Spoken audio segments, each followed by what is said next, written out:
Seguridad y paz en el conflicto de los siglos por Elena de White. Capítulo 40, página 683. ¿Se acerca la crisis final?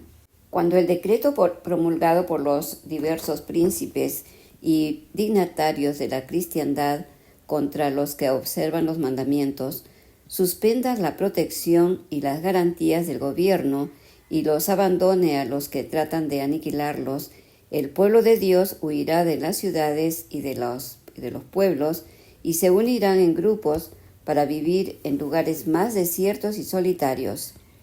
Muchos encontrarán refugio en puntos de difícil acceso en las montañas, como los cristianos de los valles del Piemonte convertirán los lugares elevados de la tierra en santuarios suyos y darán gracias a Dios por las fortalezas de rocas. Isaías 33:16. Pero muchos seres humanos de todas las naciones y de todas clases, grandes y pequeños, ricos y pobres, negros y blancos, serán arrojados en las más injustas y cruel servidumbre. Los amados de Dios pasarán días penosos, encadenados, encerrados en cárceles, sentenciados a muerte, algunos abandonados adrede para morir de hambre y sed en sombríos y repugnantes calabozos. Ningún oído humano escuchará sus lamentos, ninguna mano humana se aprontará a socorrerlos. ¿Olvidará el Señor a su pueblo en esa hora de prueba?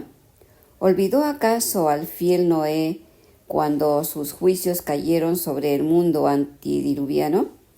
¿Olvidó acaso a Lot cuando cayó fuego del cielo para consumir las ciudades de la llanura?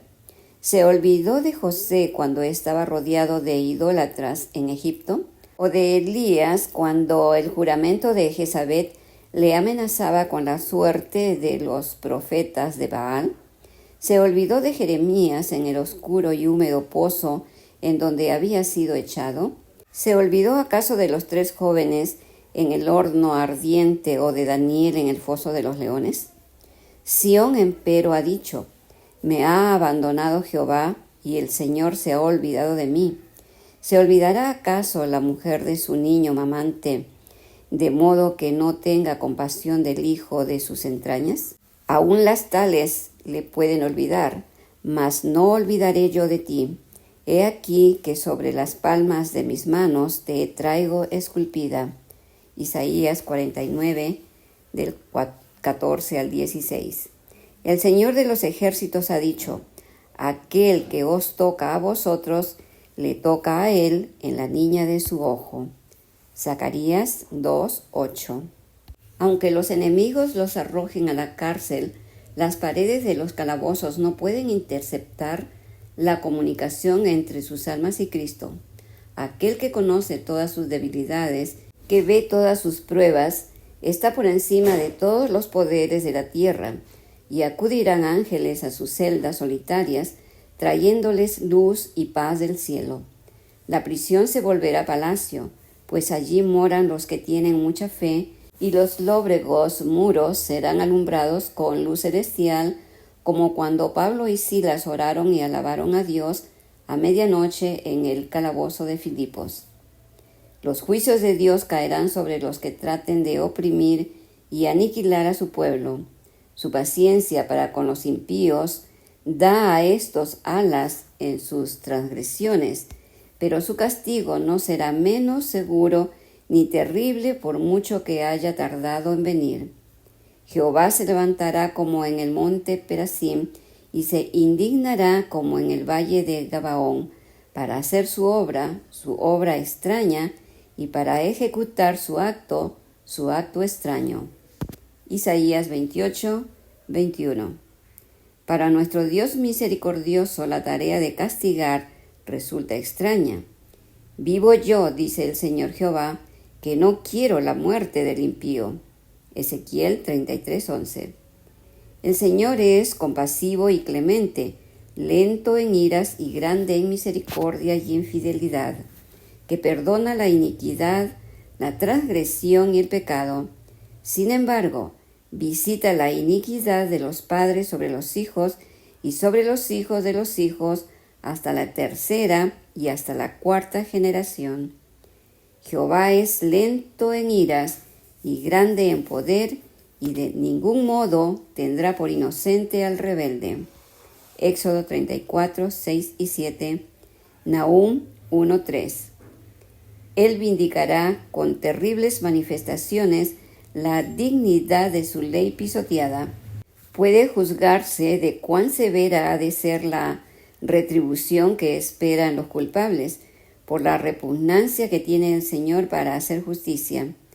La nación a la que soporta desde hace tanto tiempo y a la que no destruirá hasta que no haya llenado la medida de sus iniquidades, según el cálculo de Dios, beberá finalmente de la copa de su ira sin mezcla de misericordia.